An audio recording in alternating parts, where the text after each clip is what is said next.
سردیوں کی وہ رات غیر معمولی حد تک ٹھنڈی تھی۔ بازار میں تقریباً تمام دکانیں بند ہو چکی تھیں۔ میں نے بھی اپنی چھوٹی سی کریانے کی دکان کا شٹر نیچے کیا اور تالا لگا کر گھر کی طرف چل پڑا۔ رات کے 11 بج رہے تھے۔ گلیوں میں سناٹا تھا اور صرف کہیں کہیں کتوں کے بھونکنے کی آواز آ رہی تھی۔ میں روز اسی راستے سے گھر جاتا تھا، مگر اس رات میری نظر ایک ایسی چیز پر پڑی جس نے میرے قدم روک دیے۔ گلی کے کونے میں ایک بوڑھی عورت دیوار کے ساتھ سمٹی بیٹھی تھی۔ اس کے کپڑے میلے تھے، کندھوں پر ایک پرانی سی چادر تھی جو سردی سے بچانے کے لیے کافی نہیں تھی۔ اس کے ہاتھ کانپ رہے تھے اور ہونٹ نیلے پڑ چکے تھے۔ وہ بار بار اپنے ہاتھوں سے پھونک ماری تھی، مگر سردی اس کا پیچھا چھوڑنے کا نام نہیں لے رہی تھی۔ میں کچھ لمحے اسے دیکھتا رہا۔ دل نے کہا شاید کسی کا انتظار کر رہی ہو، مگر ارد گرد دور دور تک کوئی نظر نہیں آ رہا تھا۔ میں آہستہ آہستہ اس کے قریب کیا اور ادب سے بولا، اماں جی آپ یہاں اس وقت کیوں بیٹھی ہیں؟ آپ کا گھر کہاں ہے؟ انہوں نے سر اٹھایا۔ ان کی آنکھوں میں تھکن اور بے بسی صاف دکھائی دے رہی تھی۔ وہ دھیمی آواز میں بولی، بیٹا میرا کوئی گھر نہیں، صبح سے کچھ کھایا بھی نہیں، تھک گئی ہوں تو یہاں بیٹھ گئی۔ جہاں رات گزر جائے وہی میرا ٹھکانہ ہے۔ ان کی بات سن کر میرا دل بھر آیا۔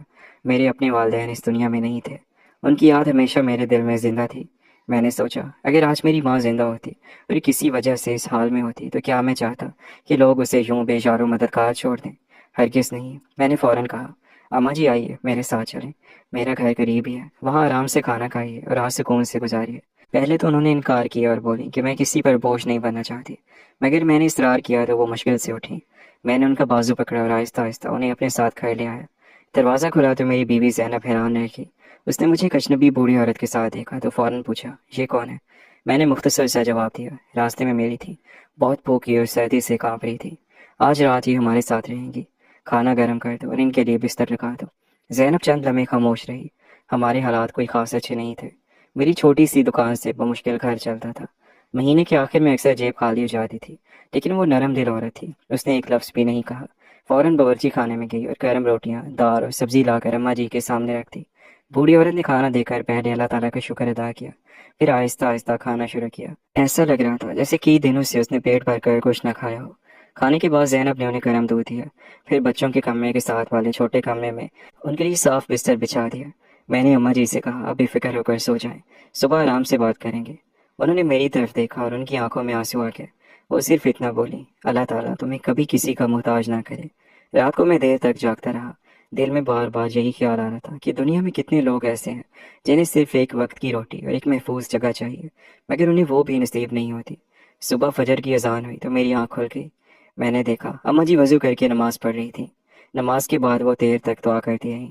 ناشتے کے بعد انہوں نے بہت کم بات کی۔ میں نے ان سے ان کے گھر والوں کے بارے میں پوچھا تو وہ خاموش ہو گئی۔ کچھ دیر بعد بولے، بیٹا ہر بات کا وقت ہوتا ہے، ابھی اتنا سمجھ لو کہ اللہ تعالیٰ نے تمہارے دل میں رحم ڈال کر میری عزت بچا لی۔ میں نے مزید سوال کرنا مناسب نہ سمجھا۔ ناشتے کے بعد میں دکان کے لیے نکل گیا۔ راستے بھر انہیں کے بارے میں سوچتا رہا۔ دل چاہ رہا تھا کہ شام کو واپس آ کر ان کے لیے کچھ نئے کپڑے بھی لے آؤں۔ جیسے ہی میں بازار میں اپنی دکان کے قریب پہنچا تو میں حیران رہ گیا۔ میری چھوٹی سی دکان کے سامنے 7 بڑی بڑی لگژری گاڑیاں کھڑی تھی۔ پورا بازار جمع تھا، لوگ آپس میں سرگوشیاں کر رہے تھے۔ کسی کو کچھ سمجھ نہیں آ رہا تھا۔ میں نے حیرت سے آگے قدم بڑھایا تو اچانک سیاہ سوٹ پہنے 2 آدمی میری طرف بڑھے۔ ان کے چہروں سے لگ رہا تھا کہ وہ کسی بڑے آدمی کے محافظ ہیں۔ ایک نے ادب سے پوچھا، کیا آپ اس دکان کے مالک ہیں؟ میں نے گھبرا کر کہا، جی ہاں۔ اس نے فوراً احترام سے کہا، جناب آپ سے ہمارے صاحب ملنا چاہتے ہیں، وہ آپ کا انتظار کر رہے ہیں۔ میری حیرت اور بڑھ گئی۔ میں نے سوچا شاید مجھ سے کوئی غلطی ہو گئی ہے۔ دل کی دھڑکن تیز ہو گئی۔ میں نے پوچھا، مگر بات کیا ہے؟ اس نے صرف اتنا کہا، آپ تشریف لے چلیں، سب معلوم ہو جائے گا۔ میں ان کے ساتھ آگے بڑھا۔ سب سے آگے کھڑی سفید گاڑی کا دروازہ کھلا۔ اندر سے تقریباً 55-60 سال کا ایک باوقار شخص باہر نکلا۔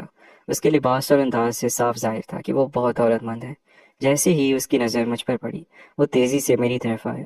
میں کچھ سمجھ پاتا اس سے پہلے ہی اس نے میرے دونوں ہاتھ مضبوطی سے پکڑ لیے۔ اس کی آنکھیں نم ہو گئیں۔ اس نے بھرائی ہوئی آواز میں کہا، کیا آپ ہی وہ شخص ہیں جنہوں نے کل رات میری والدہ کو اپنے گھر میں پناہ دی تھی؟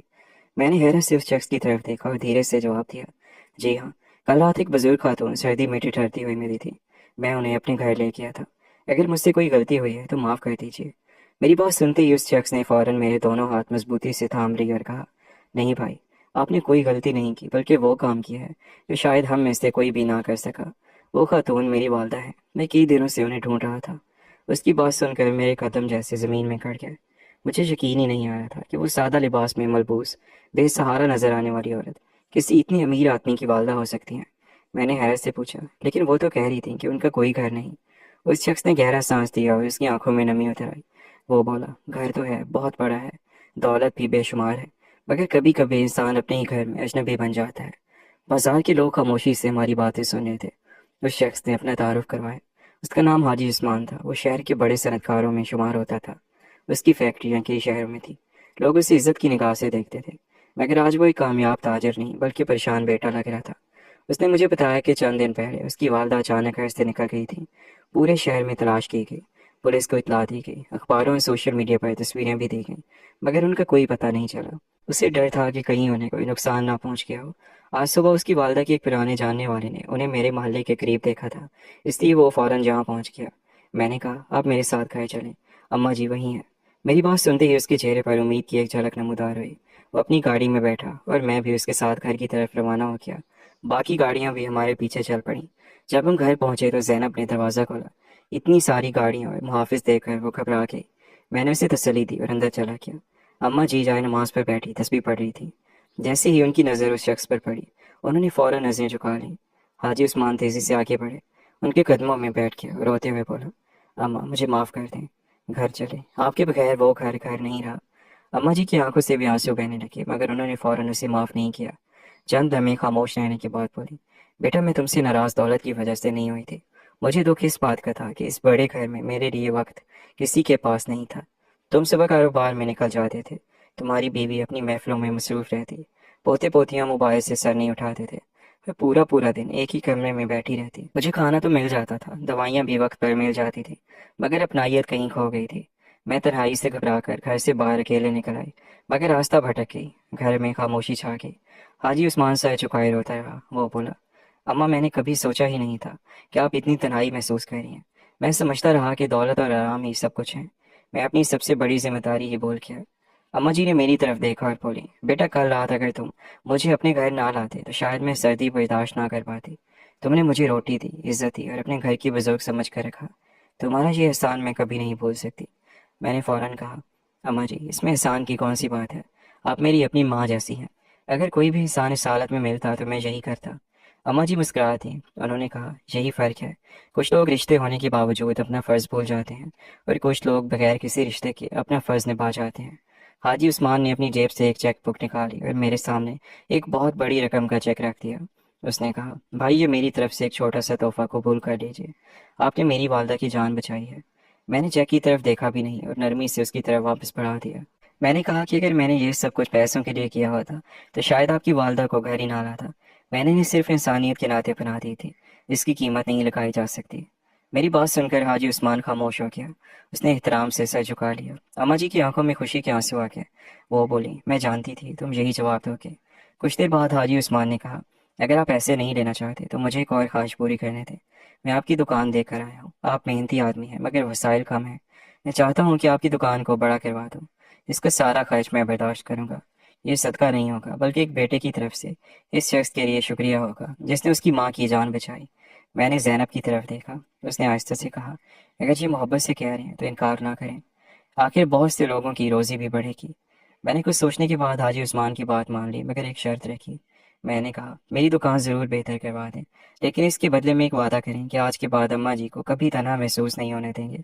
حاجی عثمان فوراً اپنی والدہ کے قدموں میں بیٹھ کے اور بولا، اماں میں وعدہ کرتا ہوں کہ اب کاروبار سے پہلے آپ ہوں گی، گھر میں سب سے زیادہ عزت آپ کی ہوگی۔ میں اپنے بچوں کو بھی سکھاؤں گا کہ دولت سے زیادہ قیمتی والدین کی دعائیں ہوتی ہیں۔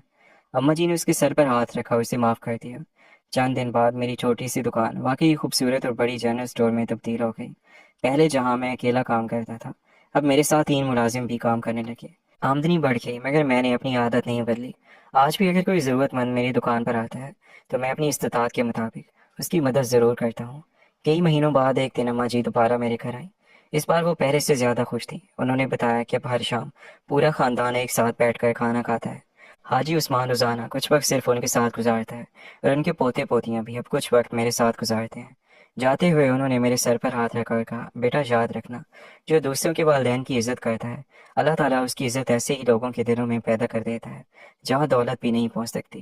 مجھے معلوم نہیں تھا کہ ایک چھوٹی سی نیکی میری زندگی بدل دے گی۔ اگر آپ کو کہانی اچھی لگی ہو تو ویڈیو کو لائک اور چینل کو سبسکرائب کر دیں اور اسے اپنے دوستوں کے ساتھ شیئر ضرور کریں۔